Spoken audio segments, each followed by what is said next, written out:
কয়েকদিন আগে বাংলাদেশের বাজারে লঞ্চ হয়ে গেল ওয়ালটনের আরেকটি মোবাইল ফোন ওয়ালটন RM4। এই মোবাইল ফোনটির প্রাইস 10,500 টাকা। আজকের পর্বে আমরা দেখব এই মোবাইল ফোনটি এই প্রাইসের মধ্যে আমাদের কেনা উচিত হবে কি না, বা কী কী ফিচার রয়েছে এবং এই মোবাইল ফোনটি লং টাইম সার্ভিস দিবে কি না, আমরা এই বাজেট দিয়ে মোবাইল ফোনটি কেনার পর কেমন সার্ভিস পাবো এই বিষয়ে বিস্তারিত জানার চেষ্টা করব। তাহলে চলুন ভিডিও শুরু করি। প্রথমেই জেনে নিব ফোনটির ডিজাইন এবং বিল্ড কোয়ালিটি সম্পর্কে। ফোনটির ডিজাইন সম্পর্কে যদি বলি তাহলে ওয়ালটনের অন্যান্য ফোনগুলোর মতোই ডিজাইন, ব্যাক সাইডে সানরাইজ ফিনিশিং রয়েছে, এটি একটু নতুনত্ব নিয়ে এসেছে ওয়ালটন, এবং এর বিল্ড কোয়ালিটি প্লাস্টিকের।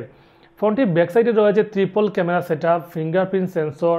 ফোনটির ডান দিকে রয়েছে পাওয়ার এবং ভলিউম বাটন, উপরের দিকে রয়েছে হেডফোন জ্যাক, বাম দিকে রয়েছে সিম স্ট্রে যেখানে দুটি সিমের পাশাপাশি একটি মেমোরি কার্ড ইউজ করতে পারবেন, এবং নিচের দিকে রয়েছে লাউড স্পিকার এবং প্রাইমারি মাইক্রোফোন।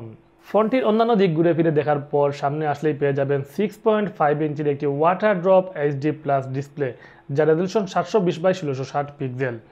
তো ডিসপ্লে নিয়ে আসলে তেমন কোনো অভিযোগ নেই, যেহেতু এখানে 6.5 ইঞ্চির ডিসপ্লে, তো কিছুটা শার্পনেসে ঘাটতি পাবেন, তবে বাজেট অনুযায়ী আসলে একেবারে মানানসই।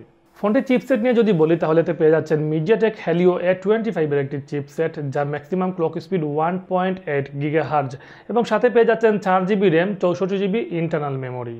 এবার জানবো ফোনটির গেমিং পারফরমেন্স সম্পর্কে। মূলত এই ফোনটি গেমিংয়ের জন্য প্রস্তুত করা হয়নি, তারপরও এই মোবাইল ফোন দিয়ে লো গ্রাফিক্সে গেম খেলতে পারবেন, ফ্রি ফায়ার খেলতে পারবেন, কোনো সমস্যা হবে না, তবে পাবজির মতো গেমগুলো খেলতে পারবেন না। ফোনটির ক্যামেরা সম্পর্কে যদি বলি তাহলে এর ব্যাক সাইডে পেয়ে যাচ্ছেন ট্রিপল ক্যামেরা সেটআপ, যার প্রাইমারিতে 13 মেগাপিক্সেল, সেকেন্ডারিতে 5 মেগাপিক্সেল এবং থার্ডে আরও 5 মেগাপিক্সেল, এবং ফ্রন্টে পেয়ে যাচ্ছেন 80 মেগাপিক্সেলের একটি সেলফি ক্যামেরা। তো এই বাজেটের মধ্যে ক্যামেরা সেটআপ নিয়ে তেমন কোনো অভিযোগ নেই, আমার কাছে পারফেক্ট মনে হয়েছে। এছাড়াও ফোনটিতে পেয়ে যাচ্ছেন 6000 mAh এর মতো একটি battery, reverse charging support, fingerprint sensor, 3 finger screenshot ও ডার্ক মোড।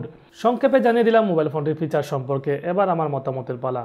মোবাইল ফোনটি আপনারা চাইলে কিনতে পারেন, যাদের বাজেট আছে 10 থেকে 10,500 টাকা, তারা মোবাইল ফোনটি কিনে নিতে পারেন। মোবাইল ফোনটির build quality, design, display section, processor মোটামুটি সাধারণ ইউজারদের জন্য একেবারে পারফেক্ট, তবে গেমারদের জন্য, হেভি ইউজারদের জন্য এই মোবাইল ফোনটি না। যারা প্রাথমিকভাবে একটি মোবাইল ফোন কিনতে যাচ্ছেন, অ্যান্ড্রয়েড মোবাইল ফোন, তাদের জন্য আসলে এই মোবাইল ফোনটি। যারা গেম খেলতে যাচ্ছেন, খুব বেশি ইউজ করতে যাচ্ছেন, তারা অন্য কোনো অপশন দেখতে পারেন।